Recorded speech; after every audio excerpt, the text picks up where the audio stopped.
Hello, ladies and gentlemen, boys and girls, football fans across the nation and around the world. This is Tim May with the Tim May Podcast. And yes, I'm a little subdued this week as I welcome in my co-pilot, Austin Ward. Austin, welcome once again to the Tim May Podcast. Missed you last week, my man. Feeling better. Yeah, feeling better too after Saturday. I mean, you can tell when I get down in the dumps, I don't even do much on Twitter. I retweeted a lot of things, but I didn't do much tweeting because that's when we got the news that former Ohio State records-setting quarterback, Dwayne Haskins Jr.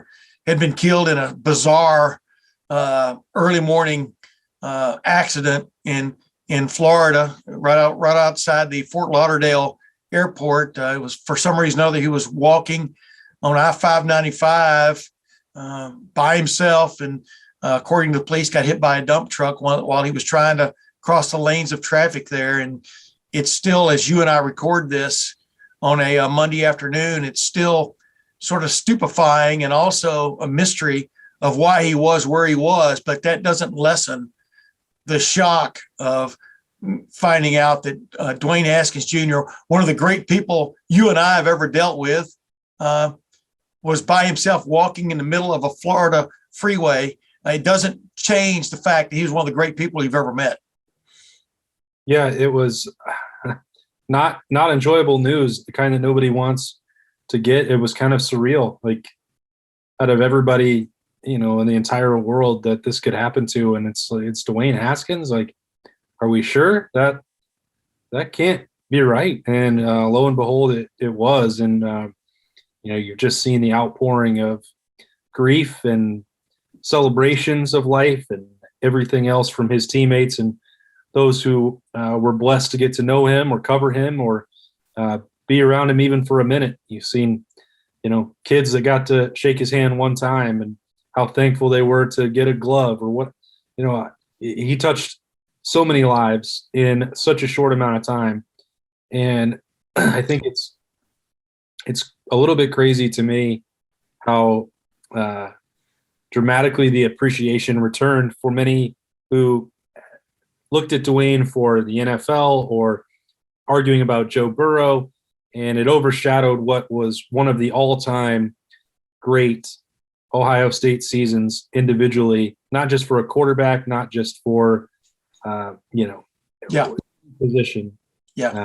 One of the best seasons anyone in the Big Ten has ever had. And it was, it's almost become like a footnote to some people. And if there's any sort of silver lining for this, purely from the on-field perspective, not talking about what a great guy we will get into that Dwayne Haskins Jr. was off the field and all that. But I think Saturday was so sobering that it's removed the rest of that and allowed for people to look back at what he did in the game in 2017 and on the way to a Heisman Trophy finalist campaign in 2018 and a Rose Bowl championship, what I thought should have been a Heisman Trophy winning season, if people had at the time even appreciated it the way they should. Yeah, that's another matter in itself. But when I wrote on Saturday, and I had a lot of things that I wanted to say, and it was difficult to write and think. But the first thing that came to mind was how incredible he was in 2018. My appreciation for getting to watch what he did and the way that altered the course of Ohio State history at quarterback for Ryan Day, for Justin Fields, for CJ Stroud, for Kyle McCord, for Devin Brown, on down the road. None of that would have been possible without Dwayne Haskins Jr. And of course, we give all of our thoughts and prayers to his family, friends, brothers, brotherhood, Buckeyes, all of that. I can't really believe it still. So I'm a little bit off the rails talking about it and all over the place, but I think everybody's kind of scattered thoughts trying to piece them together because it's such a shocking turn of events. Oh, yeah. I mean, when you start talking about what a great guy he was, I mean, it's almost like you had to have experienced him to really understand what we're talking about. But, going back to that 2018 season, he even set records in their one loss. He set record for the most passes ever thrown by a quarterback from Ohio State in a game and the most completions, which I think were 43 in that game.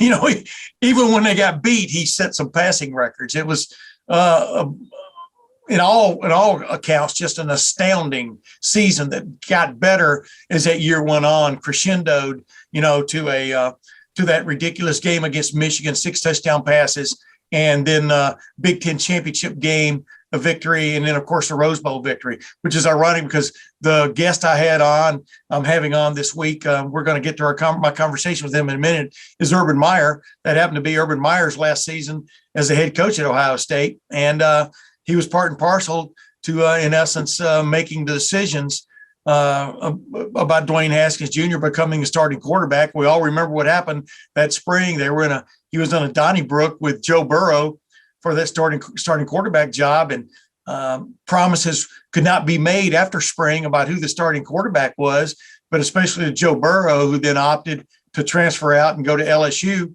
and 2 years later win the Heisman Trophy. Crazy what kind of a quarterback room they had, right? But I'll get into a conversation with Urban just about Dwayne, about his family, about how, what a great guy Dwayne was, what a leader he was, as it turned out. In one short year, he really took the reins. And near the end there, since I haven't talked to Urban since the debacle at Jacksonville, I do ask him that salient question. For sure, you knew who Aaron Donald was, right? And of course, he knew who Aaron Donald was. We all know what I'm referring to there. An article written about Urban a few weeks ago about he was so out of touch, so out of the ballpark, he didn't even know who Aaron Donald was, which was a joke. And it wasn't a joke the way it was written, but it was a joke for you and me and people who know Urban. Of course, he knew who he was.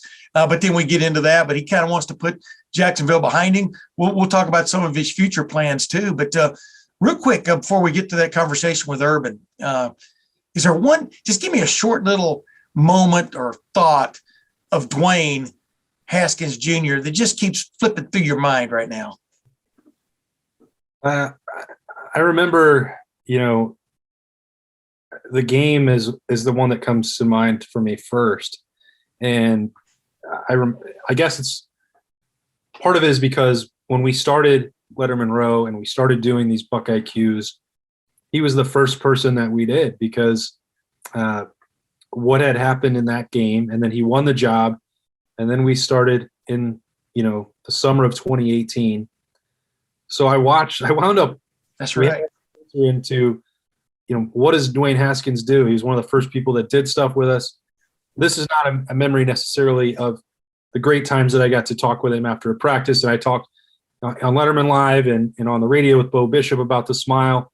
I've done that a lot of times, and I don't want to keep repeating the same stories over and over. But when you ask me the first thing I think of, I'm almost always, I'd love to defer to them off the field. But what he did was truly special on it. He's one of the best, passers that I've ever seen, pure passers. We can get into debates forever now about CJ and Justin and Dwayne and who you would want to build around. I'm not going to do any of that today. I'm going to think about sitting down there, and we had one game to work off, really, which was Dwayne coming off the bench, cold, and trailing in Ann Arbor. Yeah. And I think we must have watched, Evan Spencer and I, the third down throw to Austin Mack. We probably watched it 60 times. And, breaking down what Dwayne Haskins could do, the potential for him, those few plays that he made, the scramble that was, later on to finish off a drive, to lead that comeback, the incredible self-confidence that we all have talked about with Dwayne Haskins, with that smile and the gleam in his eye. Wouldn't have been possible for him to go do what he did in those circumstances. Bad weather, trailing, facing third and long, really good team, on the road, all that stuff. None of it would have been possible if he didn't always know that he was built to do that. Ryan Day made reference to that on Monday morning in his press conference. But that game, and it set the stage for everything. When we're talking about Joe Burrow in the competition of 18 in the spring, when we're talking about, building rapport and chemistry with Paris Campbell and Terry McLaurin and Austin Mack and Johnny Dixon, Ben Victor, all of that the seed was planted right there in the big house. And it's the list of people that can do what he did is so incredibly small. And he had an opportunity that he made the most of, and it was like a rocket. To me, I never thought that he was going to lose the competition in spring. I'll say that. Yeah, I know you did. But Joe Burrow was pretty damn good. I mean, and that again, that has nothing to do with right, Joe. Right. Guy that you're going to talk to later on, I know for a fact that he could not get out of his mind what he saw in the game that mattered to him. Of course. And it was special. It was a trump card. I knew that was in his mind, and it was never going to be replaced from it. That was the trump card. We all knew that. I mean, we all knew this is a guy. I mean, even, Joe Burrow, I've had his dad on several times. We talked about it one time. And, what Dwayne had that Joe didn't have was that game against Michigan. You can't get it out of your mind. This is a guy that, in the most dire of circumstances, pulled out a victory, went onto the field, pulled out a victory in the game. Crazy. I mean, if that doesn't show you, number one, he can throw the ball, but number two, that he has poise, that no matter what happens, he's going to be unflappable. I mean, that's what you're looking for in a starting quarterback. And it's too bad Joe didn't have that. And of course, it's too bad Joe broke his wrist or broke that bone in his hand, in preseason in 2017, or things might've been totally different. Urban and I talked about that a little bit. It's like, it's just happenstance, man. Things happen, but man, what a quarterback room. What a quarterback room. And by the way, I'm glad I didn't ask you to give me a long answer to that question, or we'd still be sitting there. You know what I'm talking about, man. See, once you get going about Dwayne Haskins, there's so many layers to the story. You can't stop, right? I feel strongly about it that he hasn't got. He's just due. He hasn't got the appreciation that he deserves. Yeah. I feel that deep down. And it's not just about what people said on Saturday, the way it was framed by certain reporters. It's not even about that. No. I think the NFL career has not worked out the way that he envisioned. By the way, it wasn't done yet because he's only 24 years old. Right. Physical tools have not diminished, but all the way talking about he had struggled in the NFL, or man, if only Joe Burrow had done this instead of Dwayne Haskins. I feel like all of this takes away from accomplishment that few people have ever in their life come close to reaching. Yeah. It was a transcendent talent in 2018. And best quarterback in the country that year, but go ahead. Other than that. I mean, look at the numbers. Like, even while it was happening, he was being held responsible for something on the defensive side of the football that he had no control over. You mentioned the Purdue game and the way that it was perceived even at the Heisman. I wrote then that I thought he was snubbed and that he deserved to win. The numbers were they're hard to fathom. And especially when you place them in not just historical context at Ohio State, but the Big Ten as a whole. I mean, look, the guy who won it, he was a great player too. I'm not trying to take anything away from him, but I felt even in the moment that Dwayne still wasn't getting enough acclaim for what he was doing. And I've always felt that way. And yes, you and I have had conversations about spring of 2018, Lettermen Live. We do that. We participate in that stuff all the time. But I always try to keep in mind this part of it, which was that he went in with a lead. Yeah. Joe Burrow was going to have to do something out of this world. Oh, yeah. Yeah. Of what happened in 20. Well, I know, but a lot of people revisionist history. I mean, and I remind people in 2018, Joe became a great player in 2019. In 2018 at LSU, he was not a great player. But that's just to argue about. Joe Burrow is an incredible quarterback.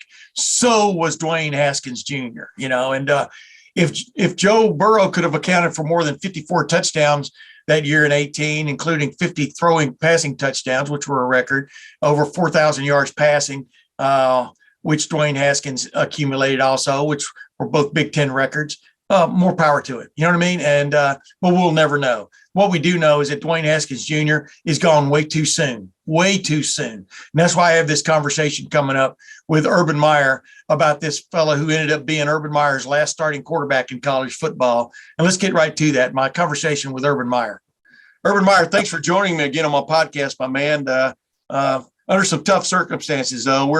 We're talking about Dwayne Haskins Jr., the sudden passing of Dwayne Haskins Jr. and a horrific accident down in Florida. But, I think of Dwayne Haskins Jr. I think of his smile. I think of his intelligence. I think of his personality, just a great guy to be around. And what's the first thing that comes to mind for you when I say the two words Dwayne Haskins? His parents and sister, that in the world of recruiting, which, I was trying to count how many high schools one day. It's like 5,000 high schools, so many families. And then you come across a family that they really devoted everything to their kids. And you think about what they did. They pulled them out of a high school and put him at Bullis High School, a very expensive, high-end, and his sister, Tamia, is very involved in the arts. Mom and dad were awesome. I mean, that's right. I can't get past that. I've been getting a lot of phone calls about, boy, he threw the ball well. Absolutely great player, great person. I know he's in a better place because his faith is so strong, but yeah, the people that are hurting the most are his friends and then his parents and sister. I mean, I'm thinking of that. I think about that 24/7. Yeah. And it was stunning news when you hear something like that of a young man passing so early in life at 24 years old, right? I mean, it's hard to wrap your head around, isn't it? Yeah, it makes no sense. And then, not that it's our job, but you start getting details and you're asking. I ask people, I was like, what happened?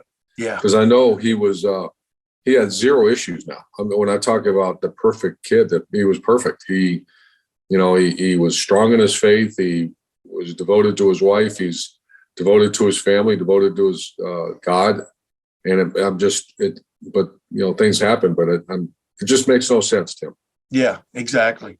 Well, hey, I wanted to ask you though. I did want to ask you this about football because, Dwayne Haskins for me indicated a pivot point, in my opinion, when it came to offense at Ohio State. You had taken over in 2012, and offensively, things just kept incrementally climbing big time. With Braxton Miller and JT Barrett as the quarterbacks. But of course, what stood out about both those guys is they could both run a lot. They both ran a lot. But then Dwayne, would barely run for the bus. You know what I mean? I mean, he was a guy that you had to cajole to get to run. Finally, that Maryland game he did. But in 2018, I think you agree, your last season at Ohio State, things turned dramatically toward a big-time passing game. And was that wasn't necessarily by design, was it? It was more about playing the best guy, right? I mean, explain that. What went on that season?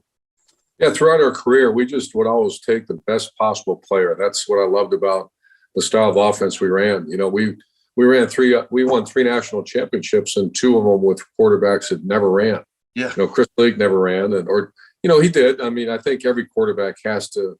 Tom Brady, those you have to. Aaron Rodgers, you have to be able to, especially against great defenses. But we took the best possible player, and Dwayne was by far the best quarterback available. We had a young man commit. He changed his commitment. Dwayne was committed to another school. There was transition at that school. And I remember I was in New Jersey when we lost the one quarterback. It was like, a flashback. I get the phone call. I'm like, my gosh, where are we? And I'm talking to Mark Pantoni. Mark Pantoni, where do we go? And give me a list of the top 5. And I said, where's Dwayne? What's Dwayne doing? And he said, coach, they just fired their coach, Randy Edsel, I believe, at the time. And that night I was on the phone. I believe the next morning I'm in the high school, talking to Dwayne Haskins, and I could tell we had something going, and I wouldn't leave. I was there all day, spent time with the family. And he was I'm trying to think if there's been a higher recruited quarterback up to that point. I don't believe there was for a while. And he transitioned us. We do what we can to build the strengths of what he can do. And Dwayne was as good a passer as I've ever been around.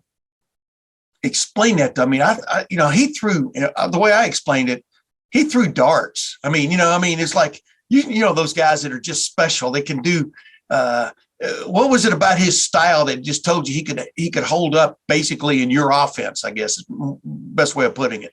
Well, there's always 2 things. There's the skill set, which he was tall. He had a great release point, so he could see over the top. Yeah. And that was JT Barrett was a shorter guy. Braxton Miller wasn't a very tall guy. Cardell was tall. Dwayne could see over, had an excellent release point. So number 1 is skill set, and he had it all. I wouldn't say he's a 10 out of 10 in arm, but he was a 9, 8.5. I mean, he was a very accurate strike. Now I'm talking about when I say 10. 10 is the best arm in the NFL. So he had very good arm strength. He had his accuracy was a 10, and his anticipation and vision were 10s. Yeah. And then on top of that, people don't realize this. He was brilliant. And Ryan Day and Corey Dennis did a great job with him, but he would come in on Sunday, spend a lot of time. And I want to say throughout his last year at Ohio State, the protection, because the quarterback's in charge of everything. If he sees pressure coming from his right side, that's his job to fix that, because you can't block everything. You got to block what's coming. And he rarely, if ever, missed protection checks. So skill set, and then you start going the intangibles: intelligence, competitive spirit, work ethic, and he was fantastic. I had talked with Sean Springs way back when, and obviously Sean helped nurture him, former Ohio State cornerback, and just talked about what a student of the game he was. He couldn't get enough, when it came to, defensive, deciphering defenses, everything else like that. I mean, that showed up, right? I mean, this guy became a star his first year as a starter, and you don't do that, just like you said, by snapping your fingers, right? No, he was one of those guys. He, in this new generation, he was a quarterback camp kid. So you saw that one video of him coming to Ohio State, but he was trained. There was a guy named Bryson, I believe his name was, that I went to one of the workouts. First of all, I even brought the coach, the guy who trained him. I brought him into work so our coaches could watch the workout they put him through. So he was extremely well trained. And what's interesting, Tim, is a lot of these kids that get this quarterback training their whole life, a lot of them get burnt out. It's like that kid that's a baseball player, and his dad has him in, all these all-star camps, and by the time they become a sophomore in high school, they can't take it anymore. Yeah. Dwayne was a camp kid, but he got better and better and better. And I knew he was going to make it in the everybody taking shots at him in the NFL. He was good. He was young, inexperienced.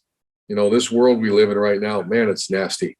It's mean. It's, give the guy time. Yeah. I think he was in a perfect situation to learn from Ben Roethlisberger. And then I thought he was going to make a run to be the starting quarterback of the Steelers. As a matter of fact, I know he was. Yeah. Hey, Urban, isn't it crazy when you think about it that he and Joe Burrow were competing for the starting job at Ohio State in that spring of 2018? I mean, isn't that crazy when you think about it? I mean, what the stable you had there? Well, I sent a group text out last night. I just was in prayer and thinking about, like all of us, can't stop thinking about it. And I sent a text message to Cardell Jones, to JT Barrett, and Joe Burrow. And I thought, man, I love you guys. And, think about that room. Yeah. I'm not just talking about the quality of player, the quality of person. Here's Cardell Jones, who's a legend at Ohio State, the national champion. You got JT Barrett, one of the most competitive, Big Ten, one of the best quarterbacks ever to put on a helmet at Ohio State and in the Big Ten. And you got then Dwayne Haskins and Joe Burrow, 2 first-rounders. Joe Burrow could go down in history as one of the great NFL quarterbacks now. So we had them all right there. Hey, dude, there's no I can't imagine you ever being a college head coach again. Now, you can take that with a grain of salt. Actually, you could do it in a heartbeat. But with the transfer portal going, like Joe, I mean, your clock is ticking once you start your college career and stuff. And you were sitting there, you and Ryan especially had quite the dilemma there to deal with, right, in 2018, because you had 2 guys who were capable of leading that football team. And how tough was that when you look back on it now? Well, Joe Burrow was a starting quarterback. He broke his hand, I believe, 7 days before our first game. Yeah. On contact, broke his hand and his throwing hand. So he's going to be out for 2-3 months. And Dwayne Haskins was still young. Everybody forgets how young this guy was. And Joe Burrow was going to be the backup quarterback unless Dwayne beat him out. But going into the game, it was going to be Joe. Yeah. And so Dwayne goes in. Dwayne's very young, not a great leader yet, but you saw it coming. And then the Illinois game in the rainstorm, he doesn't play well. He drops the ball. They run it back for a touchdown, and and then the second half, we were beating Illinois pretty good, and I saw something. I saw him grow up right in front of me. And then, of course, the next week was legendary. JT Barrett gets hurt. He goes in. We're down. I want to say we're down 7 points, and against the number 1 defense in America. And he runs, scrambles, drops his pads, get extra yards, hits a third down pass to Austin Mack, and we beat on the road. We beat the team up north. And I went into the spring with Ryan Day, and we thought, okay, we have two great quarterbacks. This Joe Burrow guy's, I mean, he struggled a little bit early, but man, is he coming on. Yeah. And he's tougher than nails, a great leader. All the things you see now, we saw that. But we've kind of took the approach that Joe had to beat Dwayne out. And it was very close, but at the end, we went with Dwayne. And obviously we love Joe. Joe handled it perfectly, his family. And it wasn't one of those, he wasn't running from anything. We all agreed he deserved to be a starting quarterback somewhere. And to this day, we're still very close. With Dwayne, like I said, you guys went giddy up when it came to the passing game. A lot of forces came into being there. When was it that you told yourself, yeah, this is going to be our, obviously you had to miss those first 3 games of that year as being the head coach and stuff in the preseason because of a ridiculous situation, but we won't get into that. Bottom line is, when did you just say, yes, this can be our offense now? You know what I mean? I mean, we have a quarterback who you have to like basically kick in the rear end to run, but yes, this is the way we're going. Was that a tough transition for you, or did you just go, let's play to our strengths? Yeah, it was tough. I believe in balance. I know. I believe the toughest team wins. I'm always the toughest team will win. I believe in run and stop the run. And maybe that's a little old school, but every year the teams that usually win national titles are because you have a great run offense. And we weren't very good that year in run offense. And we had some struggles, but we had elite receivers and you had a quarterback that could do things that I've really not seen many quarterbacks do. So and our defense struggled that year. So we had to score a lot of points. And Ryan Day was our offense coordinator and did a really, really good job with the pass game. And we played to his strengths, but I think that was, Nick Bosa got hurt and we didn't get him back the rest of the year. I believe Chase Young had ankle sprains. That team could have won the national title. Yeah. That team was good enough on offense. We had those great receivers, Terry, Paris, and them. You had defense struggle, but we had good players. Yeah. But when Nick Bosa went down, that hurt us. But I like balance, but we weren't playing well on defense. We had to score points.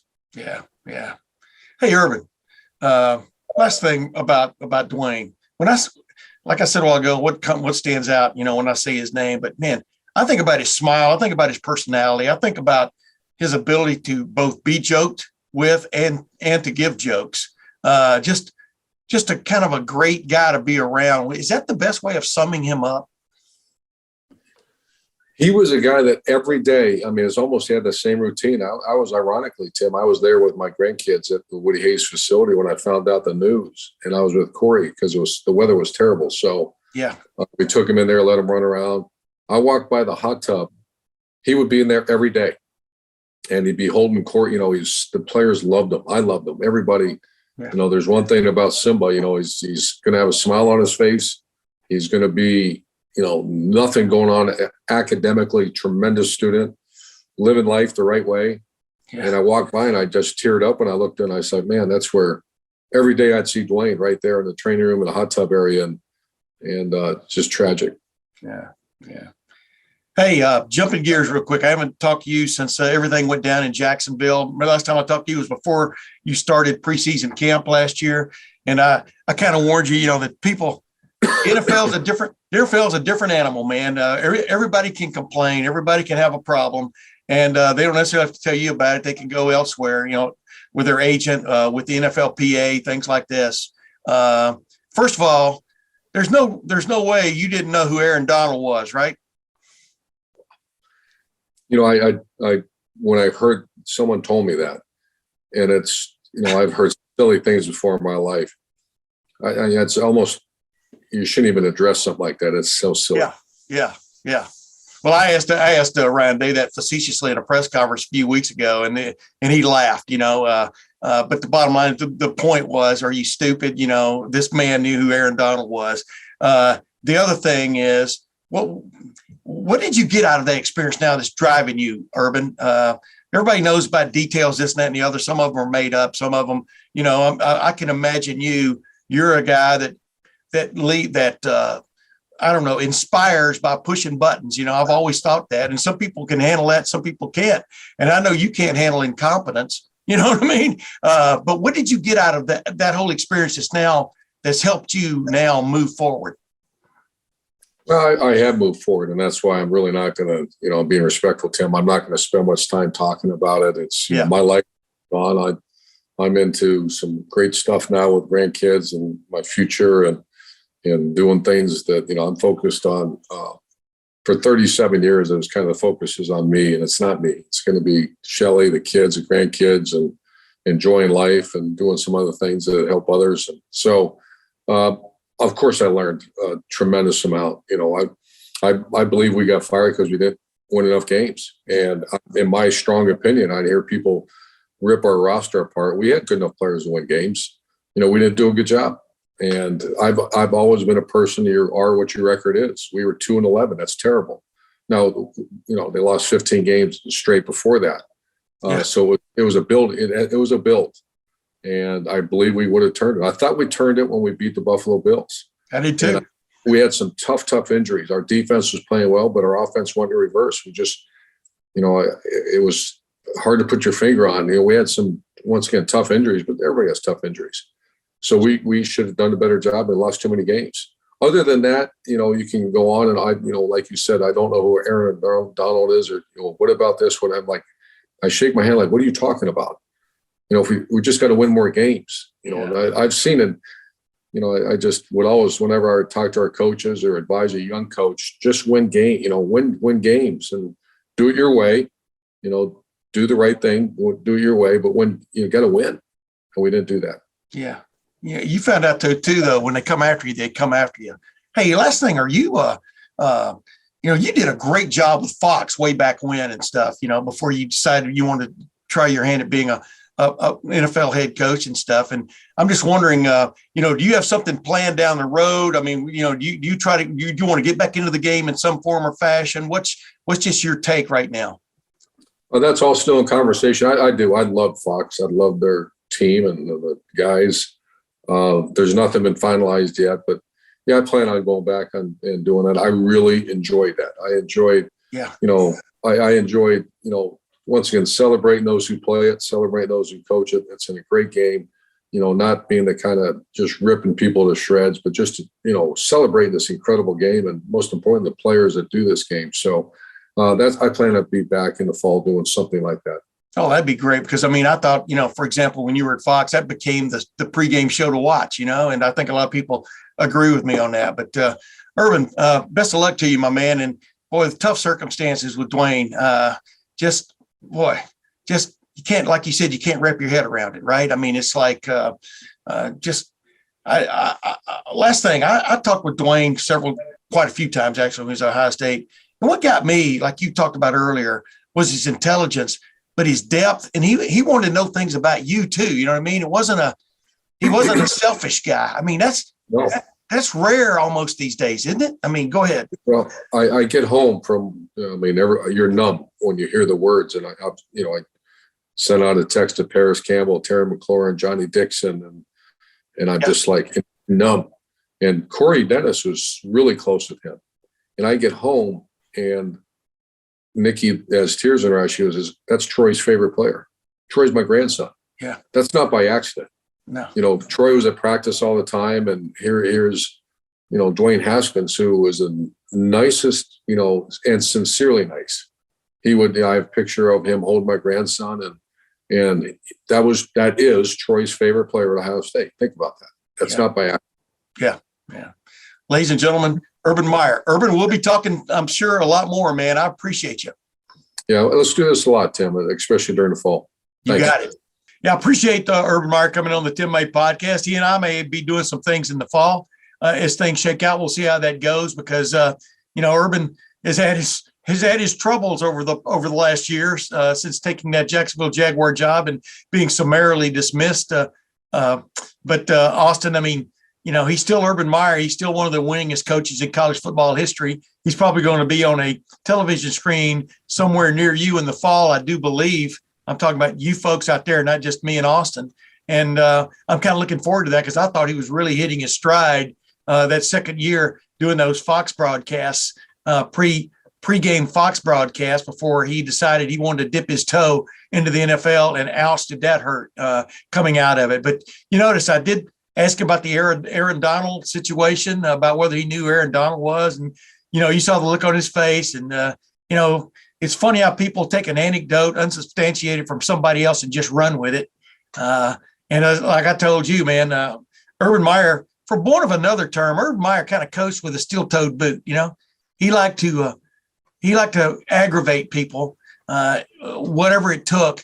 Don't tell me about what you've done. Tell me about what you're doing to make this team better, stronger, faster, whatever. And that was a tough season for him to endure, wasn't it?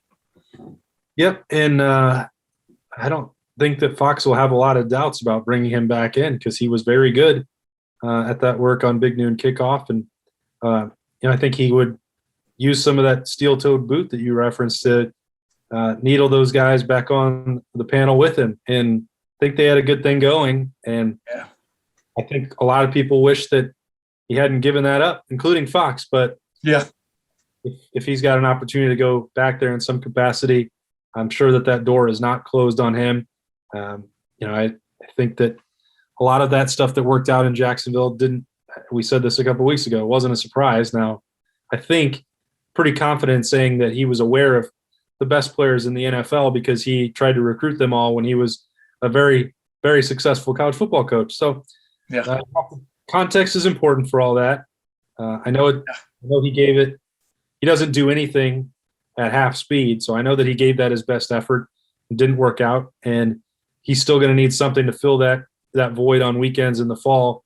And I feel like I have a good grasp on what that's probably going to be. Yeah, and it's funny because warn him's not the right term, but in the NFL, I did point out, before he even started the job back middle of the summer last summer, that in the NFL you got players who will tattletale on you to the NFLPA, and you've got coaches who will gripe to their agents who will then leak it to whatever about, it's not my guy's fault, it's the head coach's fault, you know what I mean, type thing. And then the snowball gets rolling on you. And that's exactly what happened to him. I mean, if you weren't, when he was hired there as the head coach, he wasn't going to presto changeo, change into like some other kind of coach. He was who he was. This idea about his work ethic and stuff that was questioned in that one article we're talking about, which I won't even name, but Urban Meyer's always been early to bed, early to rise, getting after things, et cetera. Truly didn't believe any of that aspect of it. But it is what it is now, and life will move on. Let me ask you this. Speaking of life moving on, the one thing in this upcoming Saturday spring game for Ohio State, right now considered one of the top 4 teams in the country, probably going into next season, because it's got the great quarterback returning in C.J. Stroud. Everybody knows about the receiver core, et cetera. They can't be any worse than they were on defense last year. Like I said, like I told you, if they're just 25% better, I've said that a million times, that's 1,000,001. They're going to be a much better football team. They're 25% better on defense. But just what's that one thing you're curious to watch, that one position group you're curious to watch on Saturday in the spring game, if in fact they do any kind of real football? Yeah, I don't think it'll look that real. They tend to go with thud tempo. Yeah. That's why, from 15, 20 years ago, sort of my philosophy for evaluating the spring game has changed to thinking you could leave it with a better idea of the depth chart, to trying to just understand what the pieces look like for the passing game and the pass defense. It's, there's going to be some relative live elements to that. That's the closest thing that you're going to have to game competition, is when they're throwing the football. So I don't need to see anything for Travion Henderson, Mayan Williams, maybe some of Evan Pryor out of the backfield, but it's going to be the matchups with the best collection of wide receivers in the country against a secondary that I think is dramatically improved. So, and to narrow it down for you further, Cameron Brown and Denzel Burke are returning starters. I don't think there's a lot that they have to prove or show on Saturday. We've seen and heard a lot about Jordan Hancock and Ja'Kalen Johnson. Yep. These are going to be some opportunities. I don't know how they'll draft the teams, who they'll be lining up against. I do know it can be anybody in the top 6 for Ohio State's wide receiving core, and that's going to be a test and a chance for them to show in front of 50, 60, 70 plus thousand people what they can do. There's pressure that comes from that. Even if it's not a live game, neither one of those guys had regular opportunities to get in the lineup and play defensive snaps and play a cornerback last year. Couple glimpses and then some special teams before the injury for Johnson. These two have super high ceilings, and they took to the offseason workout conditioning program, had great, winners. Yeah. Held their own when we've got opportunities to see them. Jordan Hancock was out there with the first unit on certain days when Cameron Brown was, getting some rest and on a limited pitch count. Cam Brown doesn't need to play Saturday. So both of those guys are going to have reps and chances to run around and one-on-one coverage opportunities. I cannot wait to see how they handle it. It's funny because Dom Taberi on Wall-to-Wall Sports on Sunday night was grilling me on what do I expect to see from the defense, that's different or whatever. And I kept telling him, really, I don't expect them to show us a whole lot of the new wrinkles. We'll see a few things. We're going to see 3 safeties on the field a lot because I think you got to practice sort of what you're coaching, right, to a certain extent. We're going to see the linebackers playing, but I think they kind of feel pretty good about where the linebacker play is right now, at least from maybe the top 4 guys there. They're only going to play 2 linebackers a lot of the time. But, for me, it kind of zeroes in on – I'd like to see a couple of matchups if they go good on good, I'd like to see Paris Johnson Jr. Against Jack Sawyer a few times. You follow me? I'd like to see Donovan Jackson against Tyleik Williams, who I really believe is going to really emerge. For example, just kind of like just microcosms of things are what I'm interested in seeing. But I am interested in if they go with good on one, good, and then second team, third team. I'm interested to see who the 3 safeties will be out there. For example, if it's the number 1 defense on one side of the ball, and also envision, okay, I'm seeing this, but I'm also seeing Josh Proctor, who we're sure is not going to play in the game.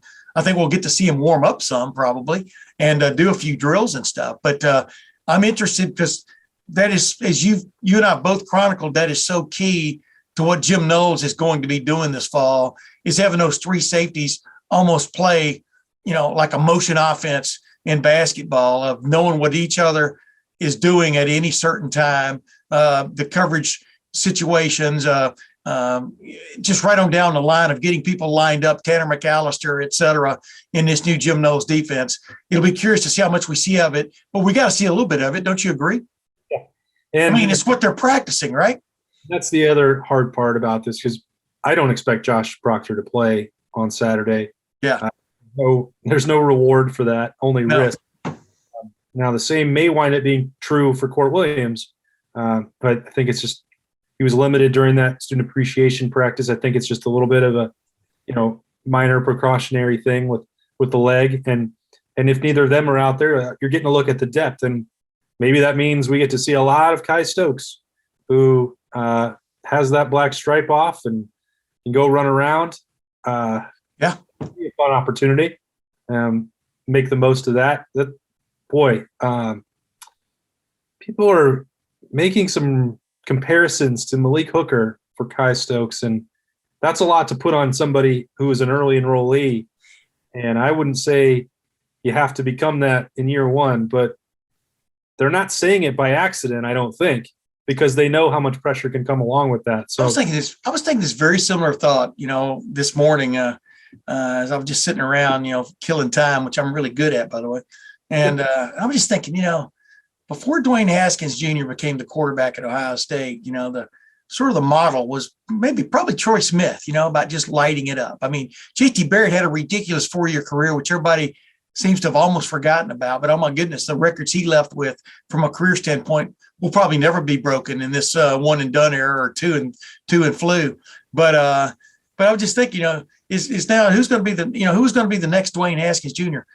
Who's going to be the next Jackson Smith and Jigba? Would we have been sitting here this time a year ago saying, wow, I wonder who he's Jackson Smith and Jigba like? He has Jackson Smith and Jigba qualities. I just saw that in a recruiting show. It might have been written by Jeremy Birmingham, but I'm just going, would we have been sitting here a year ago saying something like that? Probably not, right? But man, when you get out there and you show you can do it, and then you do it in a ridiculous manner, it is funny how your legend grows in college football, and it has to grow pretty fast, doesn't it, these days?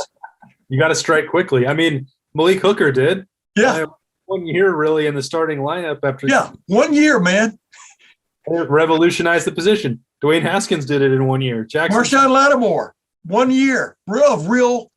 You're exactly right. I mean, it is crazy. And then you're looking for the next Marshawn Lattimore, it's just crazy. I think you agree with me on that. Hey, one last thing. The battle I've really I'm curious about, I told you this before spring started, I think we're going to see a lot of Devin Brown and Cal McCord in that game, and let's face it, we left last year's game, we kind of understood where the coaches stood when it came to the quarterbacks, but really Cal McCord had the kind of game you left there talking about, you left there talking about this kid after he got his feet under him and had a really great second half. Knowing who the backup quarterback is key, isn't it? I mean, coming out of this spring, not that Ryan Day's going to get up there and declare it. Although you do believe Cal McCord still got the edge, of course, in that situation, but it is going to be a curious a curious thing to watch, isn't it? Yeah, I think that Ryan Day's so rarely been in this situation with a second-year starting quarterback and all the time to develop it. I referenced that a couple of weeks ago that Justin Fields was really the first one, but I don't know. Did it count with all the time that he missed on the practice field and in the facility and the COVID? Right. This is the first time to really sink your teeth into it. But he also has that Ryan Day does with Kyle McCord, and going through that full year of true freshman development, getting a start, getting enough reps to build off, and then head into year two. And, I think the roles are more clearly defined. And normally it's not that way for Ryan Day because he's trying to establish a starter and encouraging competition all the way through. Now, I don't think that means the same thing for the backup job, because Kyle McCord is clearly at a different point in his development. Yeah. That's undeniable. Yeah. Physically, mentally, knowing the playbook, all of it. I think Devin Brown is very talented, but all of that stuff is going to take some time.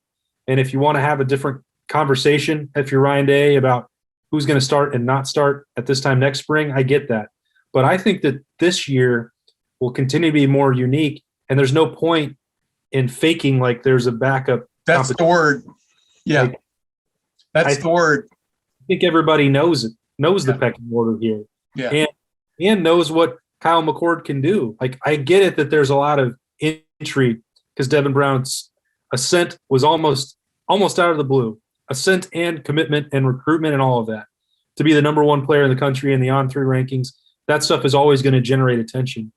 But it shouldn't be forgotten that Kyle McCord is a 5-star recruit himself who has worked with Ryan Day and Kevin Wilson and Corey Dennis, comes from a quarterback background with his father, has played high-level football, and thrown to Marvin Harrison for years. He's got a lot going for him as well. Yeah, he's damn good. I mean, he's also damn good. Yeah. That should not be forgotten. I'm not sure if anybody even has, but it should be reinforced and probably underlined, because I don't think there's any uncertainty about. I just meant, you just want to. I'm just curious to watch this because, dude, I mean, this is several years in a row now where that quarterback room has been, oh my goodness. I mean, Yeah. And I'm not saying talented dudes, man. Devin Brown, watching him play in that Student Appreciation Day, sad as I called it, but I was very happy. Just saw him just come on as that thing went on, and he threw some really nice passes, avoided pressures and things like that. And just, I mean, it's really, like you just said, without saying it, I don't think there should be any doubt coming out of spring who the backup quarterback is, but it is interesting because this time a year from now, yes, you got to believe C.J. Stroud's probably going to be maybe the first quarterback taken in the NFL draft in 2023, and that we're going to be sitting here. There's going to be a battle of some sort. They have to have competition, right? But man, as Dwayne Haskins Jr. showed, boy, it's really good to be that number 2 guy coming out of the previous year. You got a foot up on everybody, right? And that's what's going to be curious. Yeah, I definitely wasn't trying to I know you weren't on any parade about watching Devin Brown, because I want to. I mean, this is how you track the development. A lot of the things that I've said, and like the comparisons to Joe Burrow that have come up for Devin Brown, let's say that they're apt. I think that I've made them. Let's say that they are. Well, part of the reason that we were able to track the development of Joe Burrow into that final spring game in 2018 to bring all this full circle is that you could see how far the deep ball had come from his first. You could see the physical maturation. Like, you knew that there were going to be tools there, but they were raw. You knew that he could become, a physical presence at quarterback, but you're not that when you're an early enrollee or a true freshman. Devin Brown, I mean, he's not ready to be hit by a Big Ten defensive end. He's not. That's you can look at him when the pads are off and you say, I'd be a little worried if that had to be the case. And that's not a knock on Devin Brown. Like, obviously he's good, but I want to watch that evolution. You remember Joe Burrow's first spring game? Remember what they did to him? He was the only quarterback without a black jersey on. Toughen him up, Yeah, but I tell you what, I told his dad, I've told everybody this story. He threw some balls right on the money as he was getting drilled in that game. And I left there with definite impressions of Joe Burrow about being, worth the scholarship, so to speak. Worthy of being at Ohio State, et cetera. And boy, that just only grew as he was there. But you're exactly right about Devin Brown. And he does need a year under Mickey Marotti, et cetera. But man, there are some some things about his talent that are unquestioned. I know you agree with me on that 100%, man. He was putting some balls on the money in that sad workout, and where I was happy watching. Hey, let me ask one last thing before we go. I know we were trying to keep this short, but we just meander off, and people can obviously tune out whenever they want to. How much of an onus do you think we're going to? How much of an onus, just right now? Just give me a nutshell answer to this. Jim Knowles, Perry Eliano, Tim Walton. Yeah. What do you think fans want to see Saturday from what's new, what's different? Are these guys really that much better than the guys they had before in those roles? You understand what I'm saying? What would be a tip-off, you think, for a fan watching that game? Yeah, it's the classic give and take of a spring game. If they create turnovers, if they get a couple interceptions, well, then you'll throw up your hands about Kyle McCord or Devin Brown and say, oh my gosh, these guys have the answers there. Look at the tight coverage now. Yeah. The ideal outcome is that, they throw a couple touchdowns and the secondary gets a couple picks. I don't know. These games get so wide open. Exactly. But, if Tanner McAllister makes one play in slot coverage, swats a ball down, and announces like, hey, this is why I'm here. I brought this experience from Oklahoma State. I'm matched up against Emeka Ibuka or Jackson Smith and Jigba and making a big play. Like, you have to, in these spring games, like, you're going to get beat on both sides. It favors the passing attack. They're going to hit some throws. You're going to get beat deep, but you're going to have opportunity to make a couple plays. So if Jordan Hancock bats down a ball or gets a pick, or if Tanner McAllister, like I said, makes a play, or Ronnie Hickman adjusts himself and makes cuts off a deep ball down the middle of the field, you have to look for 2 or 3 or 4 plays.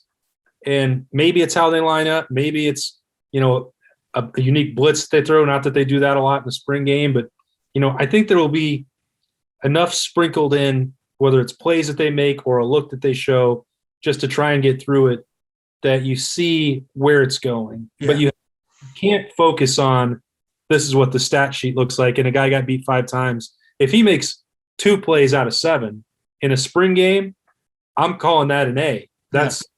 It's not set up for the defense to win it. No, it's not. And like I said, there will be a lot of knee-jerk reactions one way or the other, just like from the sad scrimmaging we got to see.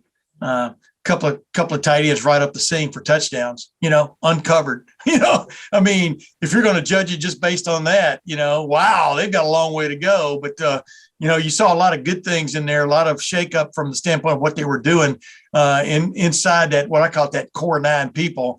that's Yeah. very interesting to me. And we'll see if it follows through in the spring game. Little snippets we can pick up, because I'm telling you, we're only seeing the tip of the iceberg of what's coming, I think, in the fall from this defense. Hey, Austin, once again, man, I appreciate you joining me.